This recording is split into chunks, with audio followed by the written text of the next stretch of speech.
Selamat pagi Bapak Ibu Saudara yang terkasih dalam Tuhan.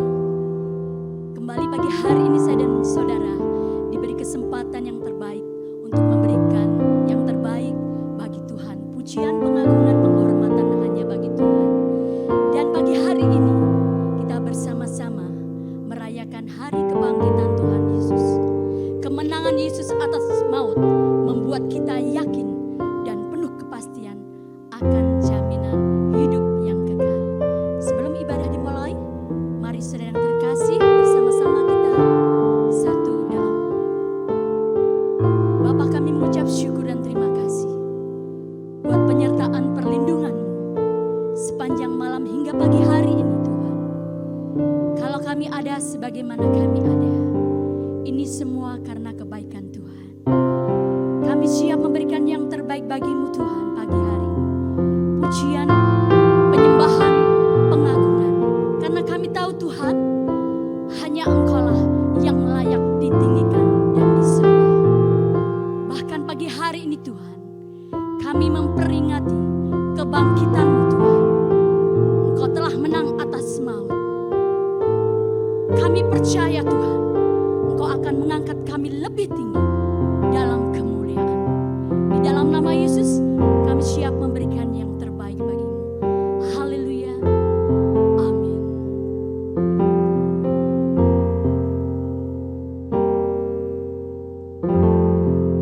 Kami bersyukur Tuhan.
bersorak-sorai meninggikan nama-Mu.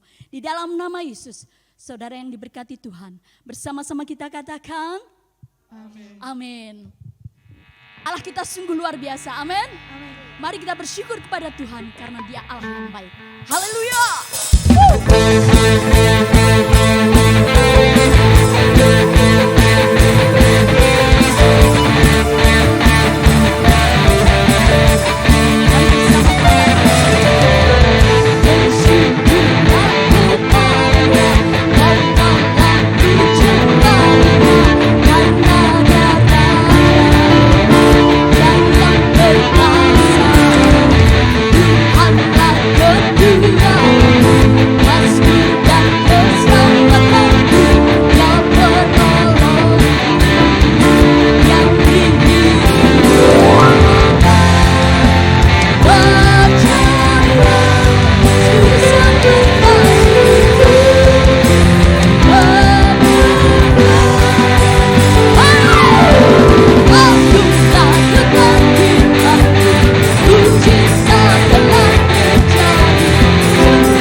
atas kehidupan kita. Amin. Sekali lagi, mari kita beri yang terbaik bagi Tuhan. Haleluya. Dia penyelamat hidup saya dan saudara.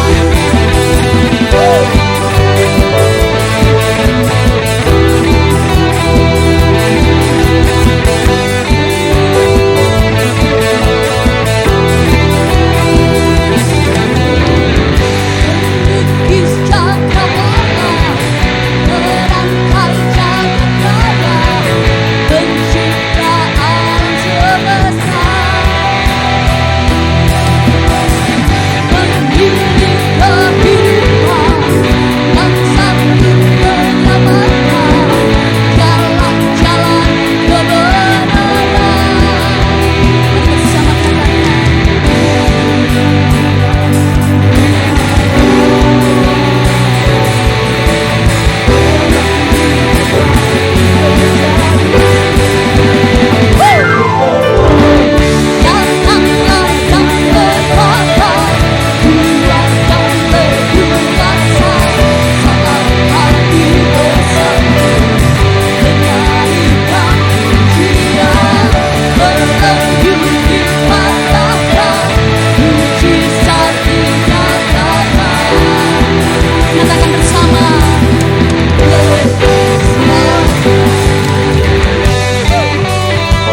Terima kasih Tuhan. Biarlah pujian pengagungan kami boleh berkenan naik menjadi dupa yang harum di hadapan-Mu. Saat ini Tuhan, kami siapkan hati kami untuk mendengar kebenaran firman-Mu. Kami perlu kekuatan yang baru daripada-Mu Tuhan. Di dalam nama Yesus, berfirmanlah buat setiap kami melalui hamba-Mu Tuhan. Bapak Pendeta Zakaria, urapi beliau dari ujung rambut hingga telapak kaki. Di dalam nama Yesus, apa yang hamba-Mu sampaikan hanya berasal dari Allah Roh Kudus. Kami siap menjadi pendengar dan terlebih kami menjadi pelaku firman-Mu. Terpujilah nama-Mu Yesus. Haleluya. Amin. Nyanyi pujian bagi-Mu Tuhan, pujian bagi-Mu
Haleluya, haleluya, haleluya. Puji Tuhan, puji Tuhan. Segala pujian, hormat, syukur hanya bagi Yesus Kristus Tuhan.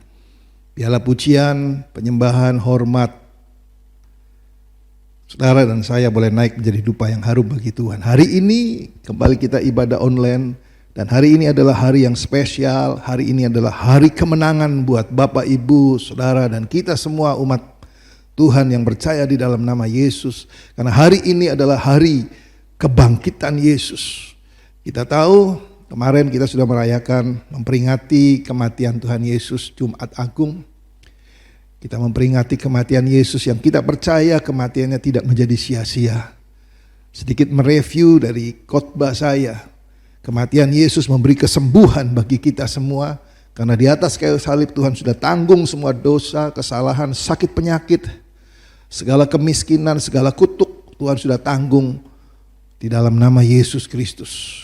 Yang kedua, kematian Yesus memberi akses buat saudara dan saya, kita semua, setiap kita, untuk kita boleh masuk dalam hadirat Tuhan, untuk kita boleh berkomunikasi, untuk kita boleh menikmati hadirat Tuhan. Karena tirai bait suci sudah terbelah sehingga tidak ada jarak lagi, tidak ada batas lagi. Tidak lagi harus orang-orang khusus, orang-orang spesial, orang-orang yang ditentukan. Tetapi setiap saudara yang percaya di dalam Yesus Kristus, yang menerima Yesus sebagai Tuhan dan Juru Selamat, saudara berhak untuk saudara menikmati hadirat Tuhan, untuk masuk dalam hadirat Tuhan yang kudus. Dan yang ketiga, kematian dari Yesus memberi hak kepada kita, special privilege. Ya, kita, saudara dan saya diperlakukan secara khusus begitu di dalam Tuhan, karena kita adalah orang-orang yang spesial di mata Tuhan. Firman Tuhan berkata, engkau berharga di mataku dan mulia dalam pandanganku. Nah, hari ini saudara, kita merayakan kebangkitan Tuhan Yesus. Ada satu ayat yang luar biasa yang saya dapatkan. Filipi pasal yang ketiga, ayat yang 10. Filipi pasal yang ketiga ayat yang ke-10 dikatakan demikian firman Tuhan. Filipi 3 ayat 10, yang ku kehendaki ialah mengenal dia dan kuasa kebangkitannya dan persekutuan dalam penderitaannya, di mana aku menjadi serupa dengan dia dalam kematiannya, supaya aku akhirnya beroleh kebangkitan dari antara orang mati. Ada sesuatu yang luar biasa yang saya dapatkan dari ayat ini. Paulus berkata, yang ku kehendaki ialah mengenal dia dan kuasa kebangkitannya. Bapak Ibu saudara terkasih, berapa banyak saudara yang sudah mengalami kuasa kebangkitan Yesus. Karena sesungguhnya inilah inti dari kebangkitan Yesus. Saya berdoa, Bapak Ibu saudara terkasih dalam Tuhan, ketika kita merayakan kebangkitan Yesus, bukan hanya seremonial, bukan hanya acara, bukan hanya upacara, bukan hanya liturgi, bukan hanya kebiasaan, itu merupakan satu acara gereja, tetapi yang paling inti adalah saudara dan saya mengenal kuasa kebangkitannya. Kenapa Bapak Ibu saudara? Saya dapatkan dalam Lukas 24. Lukas pasal 24, coba kita buka bersama-sama. Lukas pasal 24. Nanti Bapak Ibu baca ayat 13 sampai ayat 35. Cukup panjang pembacaan firman Tuhan, tetapi saya tidak akan bacakan semua. Nanti Bapak Ibu bisa baca di rumah. Lukas 24 ayat 13 sampai ayat 35. Sedikit saya mengulas kronologis cerita dari Lukas 24 ayat 13 sampai 35 ini. Dikatakan oleh Alkitab bahwa ada dua orang murid Yesus berjalan ke Emmaus. Di tengah perjalanan Yesus datang menghampiri. Setelah kebangkitan Yesus, Alkitab mencatat berulang kali Yesus menampakkan diri. Selama 40 hari Yesus menampakkan diri, termasuk diantaranya Yesus menampakkan diri ketika dua murid ini berjalan menuju Emmaus. Sementara mereka berjalan dan Yesus menghampiri, Yesus menyertai kemudian berkata-kata. Saudara, Kisah ini mengatakan mereka tidak tahu. Nah, inilah yang saya maksud gini, saudara. Biarlah setiap kita yang memperingati, yang merayakan kebangkitan Yesus, bukan sekedar merayakan, tetapi benar-benar mengalami kuasa kebangkitannya. Dua murid ini tidak mengenal Yesus. Coba saya baca buat saudara. Lukas 24 ayat 13 sampai ayat 15 saya baca buat saudara. Pada hari itu dua orang dari murid-murid Yesus pergi ke sebuah kampung bernama Emmaus yang terletak kira-kira 7 mil jauhnya dari Yerusalem. Dan mereka bercakap-cakap tentang segala sesuatu yang telah terjadi. Ketika mereka sedang bercakap-cakap dan bertukar pikiran, perhatikan, Alkitab berkata dengan jelas, datanglah Yesus sendiri mendekati mereka, lalu berjalan bersama-sama dengan mereka. Nah, ayat 16 perhatikan. Tetapi ada sesuatu yang menghalangi mata mereka sehingga mereka tidak dapat mengenal Dia. Saudara perhatikan. Di sini dikatakan dua orang dari murid-murid Yesus.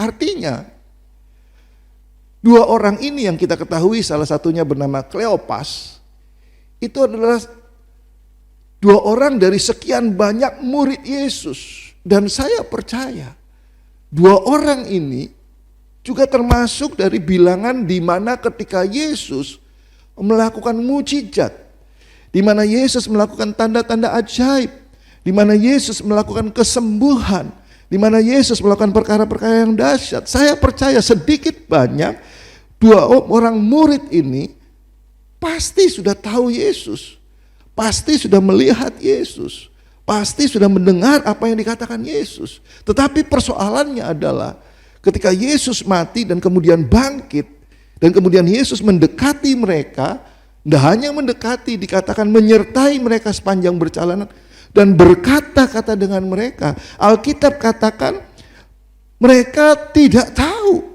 Ya, ayat 16 saya ulang. Tetapi ada sesuatu yang menghalangi mata mereka sehingga mereka tidak dapat mengenal Dia. Saya berdoa jangan sampai satupun di antara jemaat GPA Glory to Glory rajin ibadah, rajin ke gereja, mengikuti semua kegiatan rohani, tetapi saudara tidak mengenal Yesus. Saudara tidak mengalami kebangkitan Yesus. Ayat 17 saya lanjut, dikatakan gini, Yesus berkata kepada mereka, apakah yang kamu percakapkan sementara kamu berjalan? Yesus bertanya. Kemudian dijawab, maka berhentilah mereka dengan muka muram. Garis bawahi kata muka muram. Dalam terjemahan lain, mereka berdiri diam dan tertunduk. Nah, ini menarik, saudara. Menarik, saudara. Kenapa saya katakan menarik? Karena perhatikan, mengapa mereka tidak kenal Yesus? Sementara Yesus berjalan bersama mereka, sementara Yesus berkata-kata. Salah satu sebabnya dikatakan mereka bermuka muram. Saudara, saya ingin beritahu, muka muram itu adalah ekspresi wajah. Muka muram itu adalah ekspresi hati. Bagaimana keadaan saudara? Hati saudara itu terlihat dari ekspresi wajah. Amsal 15, perhatikan. Amsal 15 kita akan buka bersama-sama. Amsal 15. Amsal 15 ayat 13. Amsal 15 ayat 13 dikatakan, hati yang gembira membuat muka berseri-seri, tetapi kepedihan hati mematahkan semangat. Lihat saudara, firman Tuhan berkata dengan jelas bahwa hati yang gembira membuat muka berseri-seri. Coba tengok kiri kanan saudara. Coba tengok kiri kanan, anggota keluarga saudara, suami saudara, istri saudara, anak-anak saudara. Lihat saudara ya. Itu tidak bisa dibohongi saudara. Hati yang gembira membuat muka berseri-seri. Perhatikan saudara. Hati yang gembira membuat muka berseri-seri. Orang yang mukanya muram, hatinya pasti tidak berseri-seri. Orang yang mukanya muram, hatinya pasti tidak gembira. Hati yang tidak gembira banyak sebabnya. Banyak sebabnya.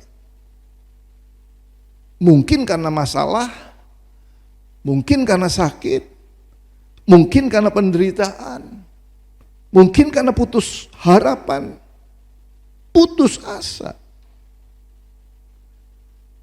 Nah, perhatikan saudara, dengar baik-baik. Orang-orang yang seperti ini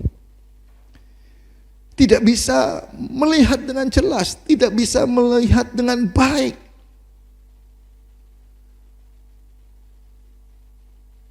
Diajak ngomong juga enggak ngeh, saudara ya. Diajak ngomong juga enggak bisa. Karena hatinya sumpek, hatinya penuh dengan persoalan, hatinya penuh dengan masalah. Saya ingat sekali waktu Tuhan izinkan saya mengalami sesuatu yang luar biasa buat saya, sesuatu yang luar biasa, sesuatu yang berat. Sehingga beberapa saat saudara, saya menyadari ketika saya mengalami masalah itu tahun 2011, saudara, saya mengalami dan seperti ini saudara, saya tidak bisa lihat apa-apa. Ada orang ngajak ngomong, ada orang coba menghibur saya, tapi enggak bisa ngomong, enggak connect, saudara, enggak connect, saudara. Nah perhatikan saudara ya, orang-orang seperti ini tidak bisa saudara, tidak bisa melihat. Dua orang murid yang pergi ke Emmaus ini tidak menyadari bahwa ada Yesus beserta dengan mereka, bahwa ada Yesus yang sedang bercakap-cakap dengan mereka. Tapi saya mau beritahu buat saudara,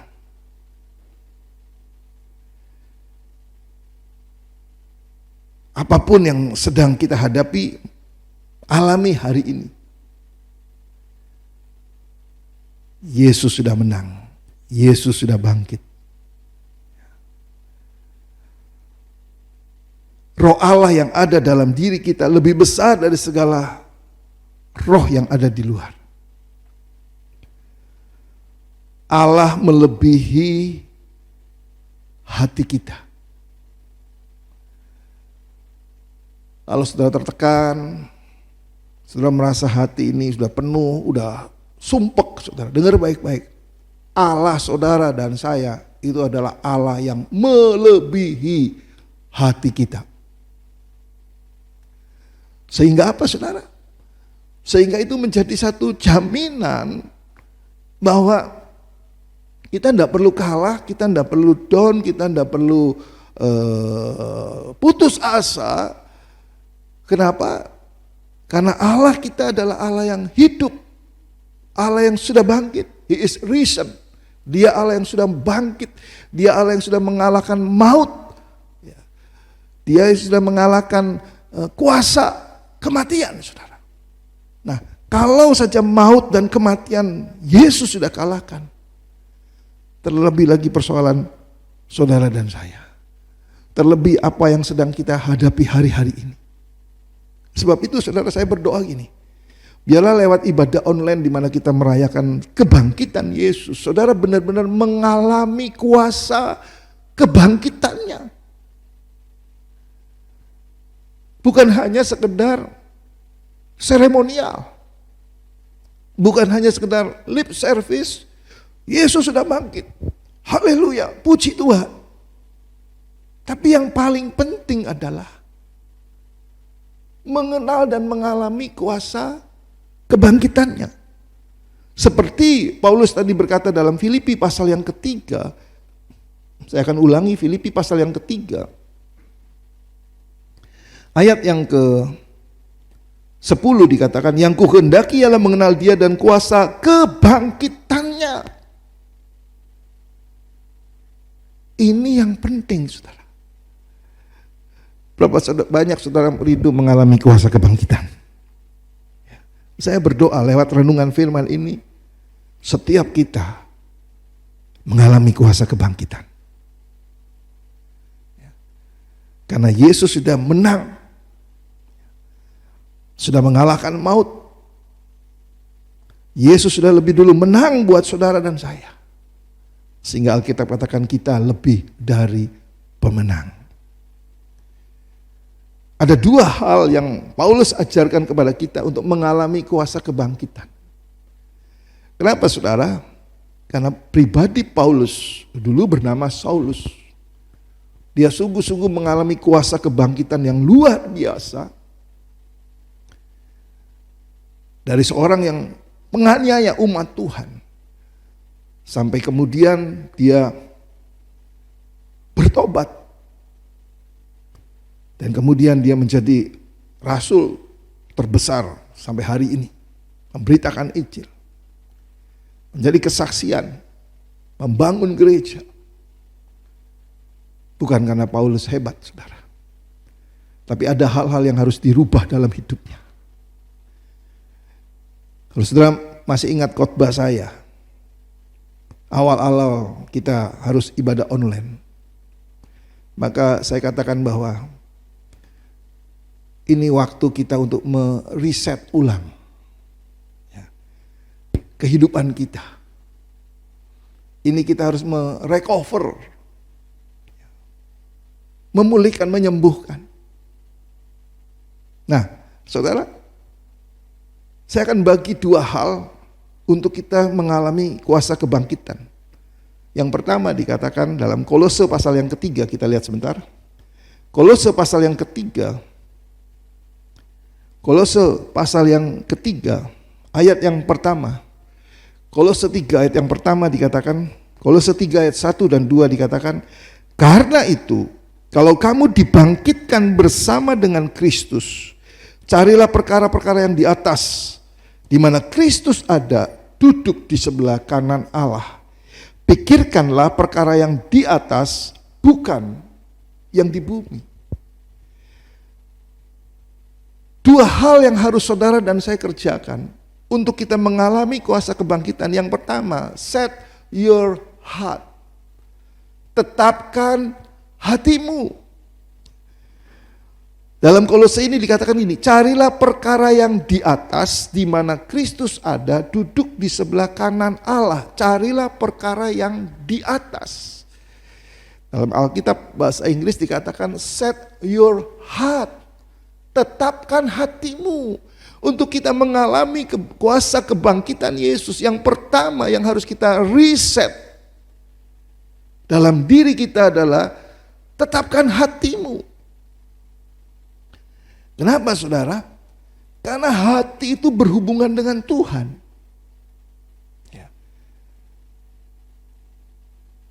Hati ini cenderung berbuat jahat. Dalam Kejadian dikatakan hati manusia itu cenderung berbuat jahat, saudara. Hati kita tidak ada seorang pun yang tahu, tidak ada yang tahu isi hati kita. Hanya Tuhan yang tahu, saudara. Baik buruknya hati kita, tidak ada yang tahu, saudara. Hanya Tuhan yang tahu. Saudara punya iman atau tidak punya iman, tidak ada yang tahu. Yang tahu hanya Tuhan. Karena hati itu berhubungan dengan Tuhan.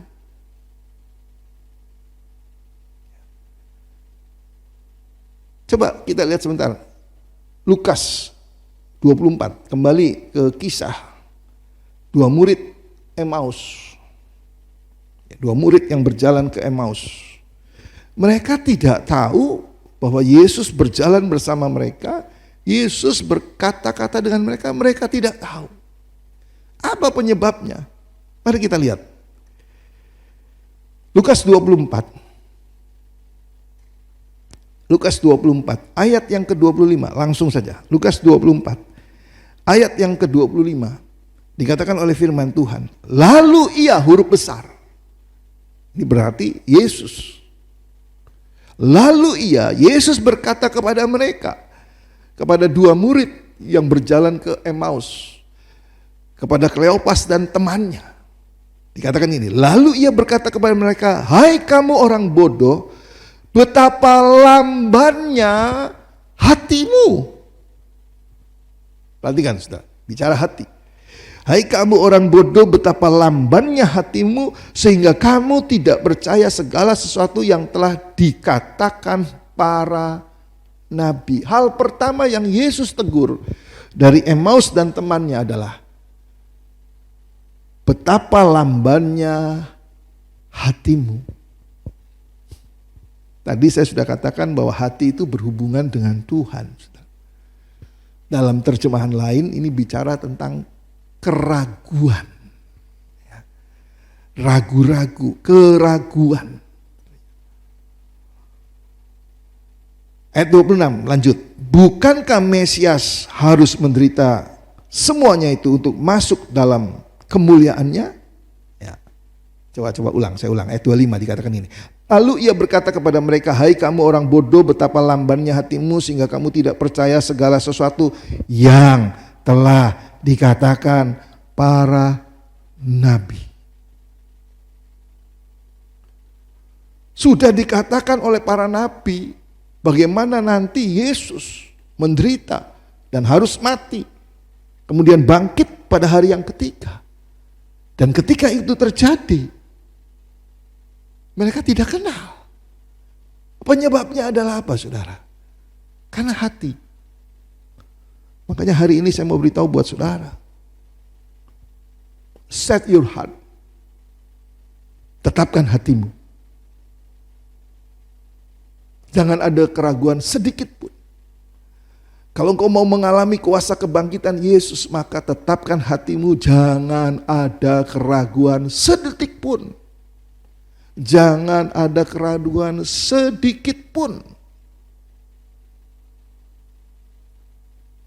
Karena itu yang akan menghalangi saudara mengalami kuasa kebangkitan Yesus. Saudara ingat beberapa kisah ketika Yesus bangkit, maka Yesus menampakkan diri berulang-ulang kepada murid-murid, kecuali Thomas, saudara. Sampai pada akhirnya murid-murid berkata kepada Thomas, guru sudah bangkit. Thomas berkata, dia tidak percaya, saudara. Dia tidak percaya. Coba kita lihat sebentar. Dalam Yohanes pasal yang ke-20. Yohanes pasal yang ke-20. Yohanes 20. Ayat 26 saya baca buat saudara. 8 hari kemudian murid-murid Yesus berada kembali dalam rumah itu. Dan Thomas bersama-sama dengan mereka. Sementara pintu-pintu terkunci. Yesus datang dan ia berdiri di tengah-tengah mereka dan berkata, damai sejahtera bagi kamu. Kemudian Yesus berkata kepada Thomas, taruhlah jarimu di sini dan lihatlah tanganku. Ulurkanlah tanganmu dan cucukkan ke dalam lambungku. Dan jangan kau tidak percaya lagi, melainkan percayalah. Saudara lihat, ketika Thomas ragu, dia tidak melihat, dia tidak percaya. Tapi ketika Yesus menampakkan diri, ayat 28, Thomas menjawab, ya Tuhanku dan Allahku. Saudara tahu dampak apa yang kemudian Thomas berikan kepada dunia?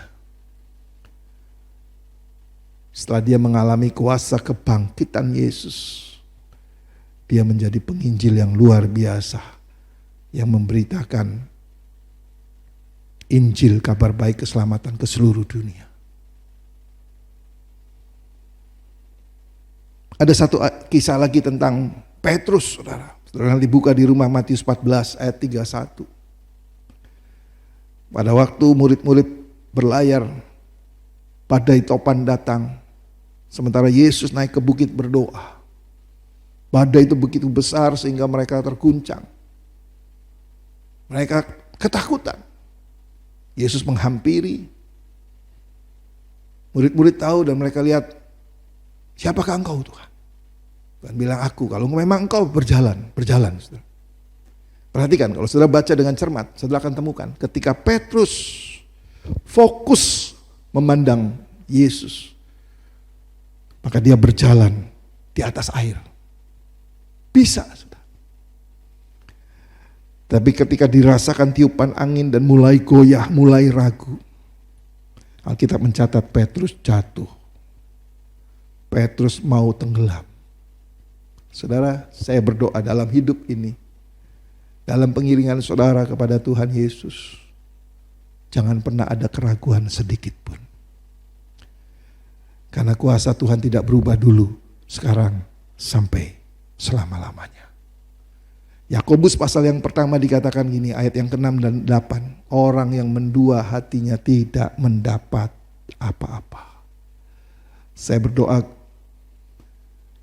kebangkitan Yesus benar-benar merubah hidup saudara. Benar-benar merubah hati saudara. Sehingga saudara boleh tetapkan hati mulai hari ini. Cari hal-hal yang berkenan di hadapan Tuhan. Yang kedua saudara. Yang kedua, Paulus mengajar kepada kita, set your mind, tetapkan pikiranmu.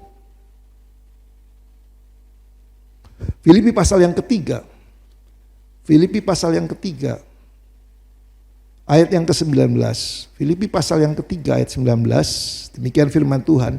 Kesudahan mereka ialah kebinasaan, Tuhan mereka ialah perut mereka, kemuliaan mereka ialah aib mereka. Pikiran mereka semata-mata tertuju kepada perkara duniawi. Mengapa saudara dan saya harus set your mind? Harus tetapkan pikiran. Karena Alkitab berkata pikiran kita semata-mata tertuju pada perkara duniawi. Kalau tidak dari sekarang, saudara menetapkan pikiran saudara untuk mencari perkara-perkara yang di atas, untuk mencari perkara-perkara yang benar, untuk mencari perkara-perkara yang mulia, saudara. Kita tidak akan pernah mengalami kuasa kebangkitan. Saya tidak bilang saudara harus punya pikiran positif.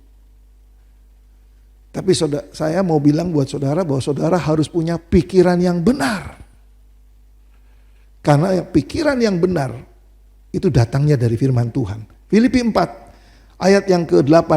Demikian firman Tuhan. Jadi akhirnya saudara-saudara, semua yang benar, semua yang mulia, semua yang adil, semua yang suci, semua yang manis, semua yang sedap didengar, semua yang disebut kebajikan dan patut dipuji, pikirkanlah semuanya itu. Harus memikirkan hal yang benar, hal yang mulia, hal yang suci, hal yang sedap didengar, hal yang disebut kebajikan dan patut dipuji, harus ada dalam pikiran kita. Kalau itu saudara taruh dalam pikiran saudara, saya percaya saudara akan mengalami kuasa kebangkitan. Karena ayat yang ke-9 dikatakan ini, dan apa yang telah kamu pelajari dan apa yang telah kamu terima dan apa yang telah kamu dengar dan apa yang telah kamu lihat padaku, lakukan itu maka Allah sumber damai sejahtera akan menyertai kita. Saudara, tetapkan pikiran saudara.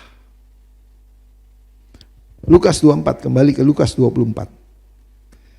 Lukas 24 ayat yang ke 44. Saya baca buat saudara, Lukas 24 ayat 44. Ia berkata kepada mereka, inilah perkataanku yang telah kukatakan kepadamu ketika aku masih bersama-sama dengan kamu, yakni bahwa harus digenapi semua yang ada tertulis tentang aku dalam kitab Taurat Musa dan kitab nabi-nabi dan kitab Mazmur. Lalu perhatikan, sebelum Yesus naik ke surga, apa yang dia lakukan?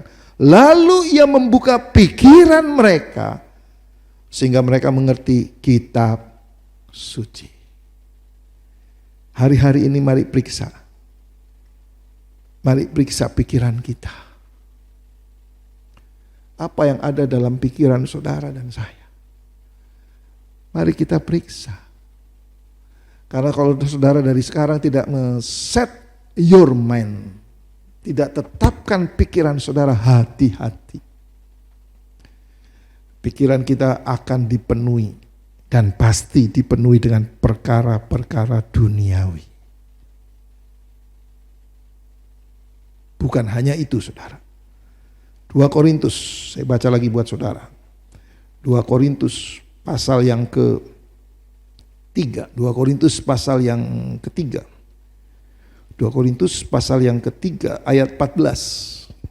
Dikatakan, tetapi pikiran mereka telah menjadi tumpul, sebab sampai pada hari ini selubung itu masih tetap menyelubungi mereka jika mereka membaca perjanjian lama itu tanpa disingkapkan. Karena hanya Kristus yang dapat menyingkapkan pikiran mereka. Perhatikan ayat 14, tetapi pikiran mereka telah menjadi tumpul. Kalau enggak dari sekarang, set your mind, hati-hati. Bukan hanya kita memikirkan perkara duniawi, tapi Alkitab katakan kita menjadi tumpul, enggak peka. Terus apa lagi? 2 Korintus 4 ayat yang keempat dikatakan, 2 Korintus 4 ayat 4, yaitu orang-orang yang tidak percaya yang pikirannya telah dibutakan oleh ilah zaman ini, sehingga mereka tidak melihat cahaya Injil tentang kemuliaan Kristus yang adalah gambaran Allah. Saudara, 2 hal penting buat saudara dan saya lakukan untuk mengalami kuasa kebangkitan Yesus. Set your heart and set your mind. Mulai tetapkan hatimu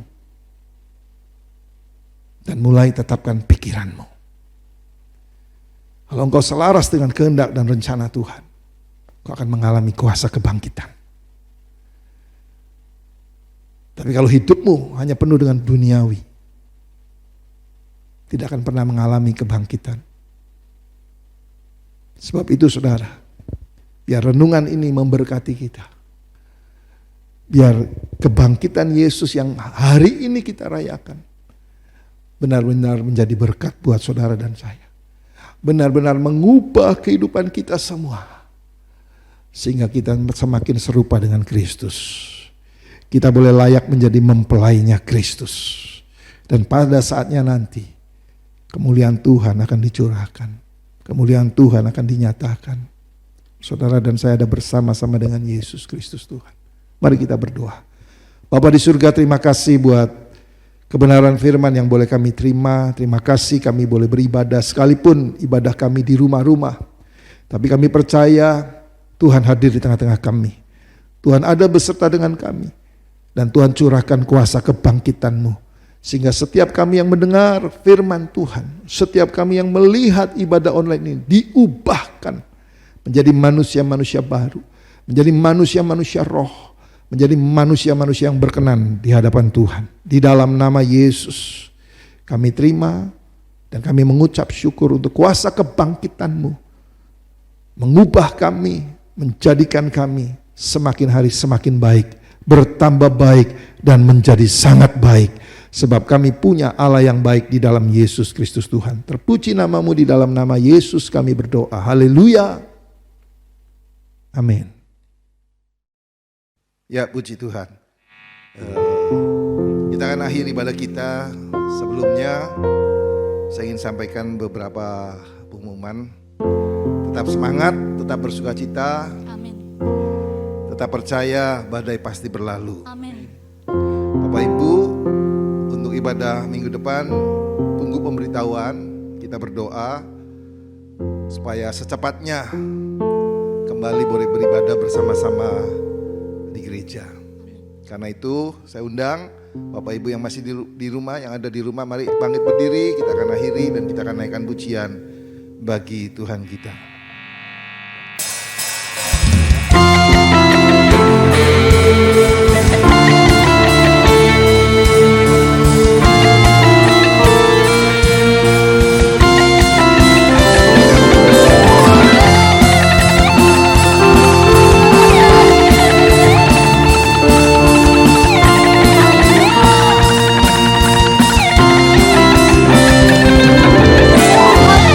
Haleluya.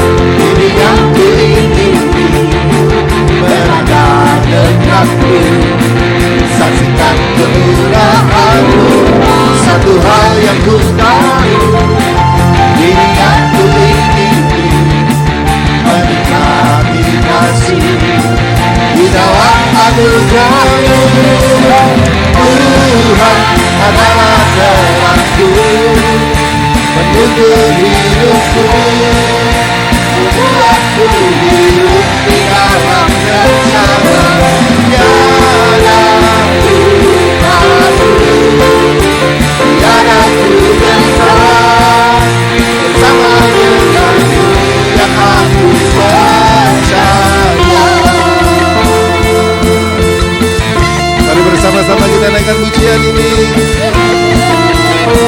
Haleluya. Satu hal yang ku minta, ini yang ku ingini, berada dekatku, saksikan kemurahan-Mu.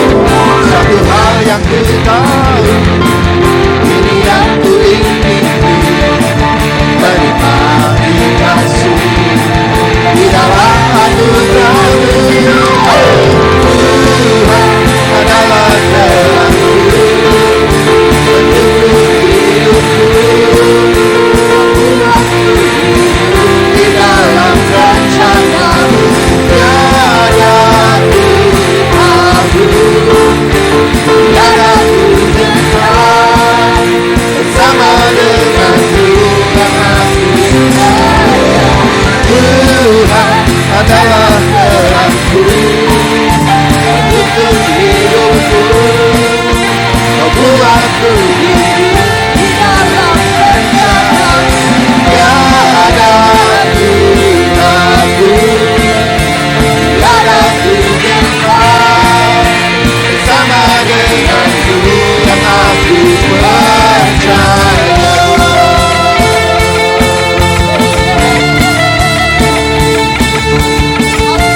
Haleluya.